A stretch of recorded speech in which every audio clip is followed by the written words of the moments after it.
Hello students, today we're going to be covering the complete history of the monster Scylla. No, not the Ultraman monster Scylla, maybe we'll cover that one another time. No, the Monsterverse monster Scylla. Let's get this class started by looking at the story of how Scylla was created. So, how did Scylla end up joining the Monsterverse? The Titan was one of many new creatures created for the third Monsterverse film, and my personal favorite, Godzilla King of the Monsters. According to the movie's director, Michael Dougherty, the team making the movie had thought about including several more Toho monsters in the film than there ended up being, but Toho was apparently charging quite a bit of money for the rights to each kaiju from their catalog that Legendary used, so it was decided that only Godzilla, King Ghidorah, Mothra, and Rodan would be reused, and to fill out the rest of the film's very large Titan cast, a bunch of new giant creatures would be created by the design team. Kumonga, the spider kaiju, was possibly one of the Toho monsters initially considered. I wouldn't be surprised if Scylla ended up taking this spider monster's place. That's fine, I can forgive Scylla for that, I guess, but it's gonna be a lot harder to forgive whichever Titan replaced Gamera. Whoever you are, how could you? According to IMDb, Michael Dougherty created Scylla to, quote, indulge his interest in the Cthulhu mythos, unquote. Multiple concept artists that worked on the film created art that featured the monster, including Matt Alsop, Xu Tianhua, and Jin Xiaodi. Sorry if I butchered any of those names. I expect that one of these are the monster's final concept art, but that's just my guess. Scylla looks very spider-like, but notably only has 6 legs. Funnily enough though, the KOTM novelization said she had 8. I guess it's possible she originally had 8, but more likely it's just a mistake. The monster is named after a mythological sea monster also called Scylla in Greek mythology, as well as possibly a type of crab with the same name, or perhaps after Cthulhu's daughter, who is sometimes called Scylla. I couldn't determine where the monster's roar comes from, but here's what it sounds like so you can make your own guesses. Interestingly, Scylla first bursts out of the ground at Monarch Outpost 55 in the state of Arizona, the same state where Kumonga attacked a trailer in Godzilla Final Wars, and where the monster also traveled to in multiple comics. However, both of these two monsters attacking Arizona are likely references to Tarantula, a 1955 film, hence Outpost 55, which also took place in Arizona. You Arizonans really need to do something about your giant spider problems. Alrighty, in-universe history time. Let's get well-versed on a monster by jumping into the Monsterverse. After the Oxygen Destroyer ended up seriously wounding Godzilla, his greatest rival to the throne, the extraterrestrial titan King Ghidorah, was free to take over Godzilla's kaiju kingdom. He landed atop a volcano following his rigged victory over Godzilla and let out an alpha roar, and commanded the sleeping titans around the world to emerge from their hiding spots and destroy human civilization. Titanus Scylla was the first monster shown to answer the call. She burst out of the ground from beneath an oil field in Sedona, Arizona, which is a real city, by the way, that has a lot of neat sandstone formations. And also a giant spider-like titan.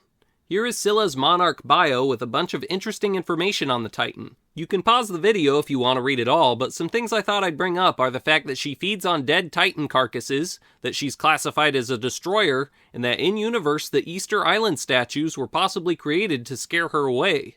Really, Scylla? You're a giant Titan. You shouldn't be afraid of these. Scylla could next be spotted on some Monarch monitors, and then could be seen more clearly attacking Phoenix, Arizona, causing giant buildings to crumble with her giant legs. A slightly extended clip of this attack exists, which is a little longer than that shown in the film. She and several other Titans made their way to Boston, perhaps to help King Ghidorah in his battle against Godzilla and Mothra.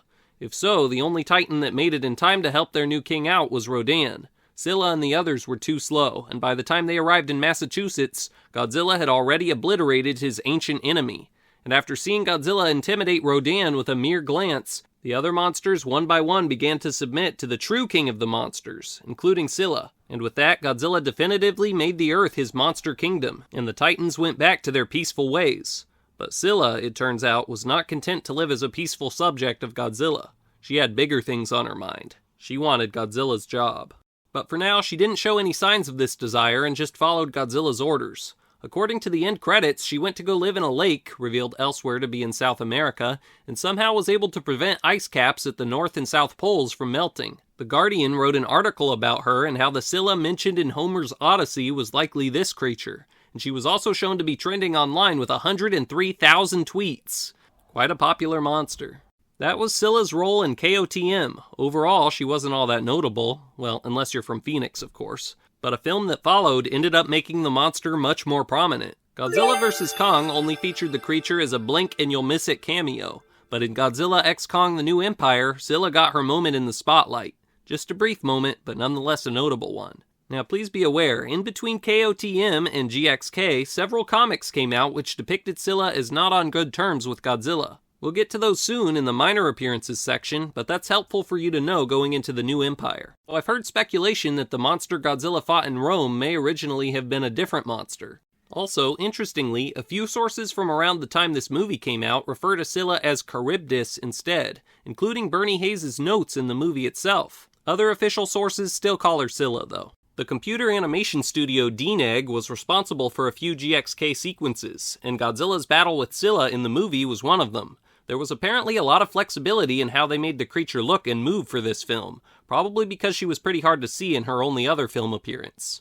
Apparently, multiple different designs and colors were experimented with before the team landed on the final version. According to the Art of VFX website, where I'm getting this behind-the-scenes info, they experimented with different types of running animations, but found them to look too much like the creature was skittering, which they deemed inappropriate for such a massive titan. They ended up going with a sort of gallop animation, based on a video of a spider in slow motion that Sebastian Weber, the lead animator, found. There was also a lot of discussion on how to animate her ranged attack as well, which we'll look at in a second. Scylla was apparently animated with keyframes, without the use of motion capture. Okay, let's analyze Scylla's second non-cameo appearance on the big screen. So, by 2027, when this movie takes place, Scylla had cemented her status as an enemy of the King of the Monsters by going after a bunch of nuclear energy sources, perhaps so she could take over the Titan Kingdom herself. And for Godzilla, the straw that broke the camel's back was when she decided to attack the city of Rome, spewing webs from her mouth and stabbing at civilians with her legs. Godzilla quickly arrived and roared at the monster, perhaps to try and get Scylla to submit, but the creature would not, and the two titans rushed toward each other, beginning what was honestly probably my favorite fight in this film. Scylla leapt up in the air, but Godzilla bashed the spider back with his head, and then grabbed one of the monster's legs and hurled her away, which reminds me of when Godzilla tossed Kumonga in Final Wars. I wonder if that was intentional. The Titan ended up colliding with the Victor Emmanuel II National Monument, and Godzilla quickly leapt over before the creature could even start to get back up. He started pulverizing the spiderish monster, but Scylla fought back by grabbing Godzilla's face with her mouth tentacles and stabbing at him with her legs. But Godzilla was able to fight off a stab with one of his hands, and began charging up his atomic breath to simultaneously free himself and destroy his enemy once and for all. And that's exactly what happened. And boy am I glad young Kishimu-kun couldn't be here today, because Godzilla really did make a rather big mess finishing Titanus Scylla off.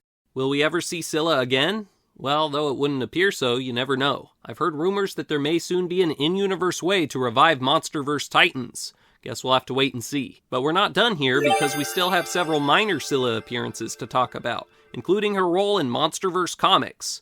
However, there's a reason I've been putting this part of her history off. I don't actually currently own any Monsterverse comics, so I'm gonna need some backup.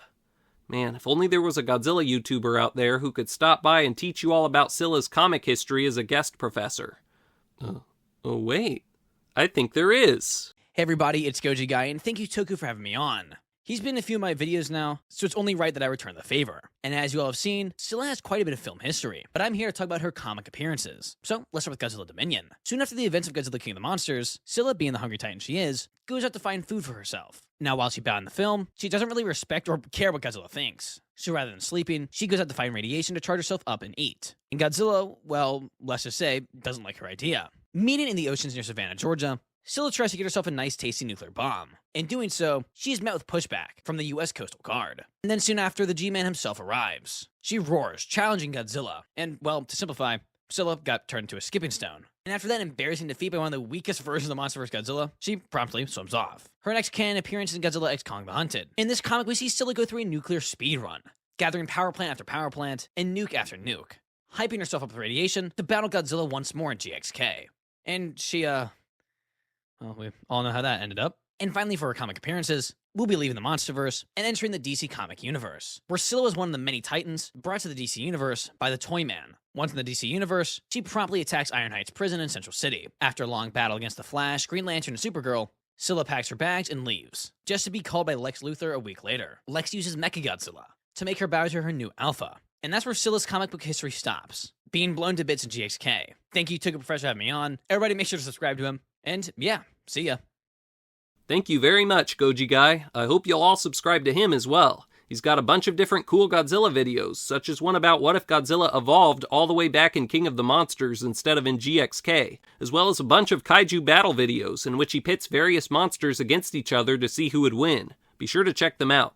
Scylla has a few other non-comic minor appearances as well. For instance, there's the King of the Monsters official movie novelization, and a GXK novel too, the second of which I own and which provides some extra details about the Titan and her rampage across the globe gobbling nuclear energy, mentioning that back when she was living beneath the ground in Arizona, Monarch had considered her to be dead, and also describing how Monarch tried to contain her during her rampage, but she escaped using a previously undiscovered Hollow Earth vortex. Aside from written media, the monster has made cameo appearances or been mentioned in these 3 video games, and Terra Virtua NFTs of this Titan exist as well. As far as I'm aware, that's it for minor appearances for the beast, but if you know of any more, be sure to leave a comment. Now, what about Scylla toys? Well, just a few days before I sat down to write the script for this video, Hiya Toys announced they're going to be releasing a 15 centimeter tall, articulated, really nice looking figure of the monster. Sad thing is, though, it doesn't come out until March of next year, and that seems to be the only official Scylla figure there is, so for now, we've got nothing. I'm holding out hope that Playmates will announce one soon, though, especially since they made a Tiamat. There are custom Scylla figures, though, like this really nice-looking one available on the Mercari website from a seller named Z Fregley. Definitely looks like a figure worth checking out. And that, folks, wraps up my Scylla little lecture. Oh, what are you doing here, Kashimu-kun? I thought you had to miss this class today because of an art contest. Well, I won it. My sculpture won me the top prize. That's why I'm here, to spread the word of my glorious achievement. Wow, that's great. What did you make? This Easter Island Moai statue. Yikes! What? That was an unexpected reaction.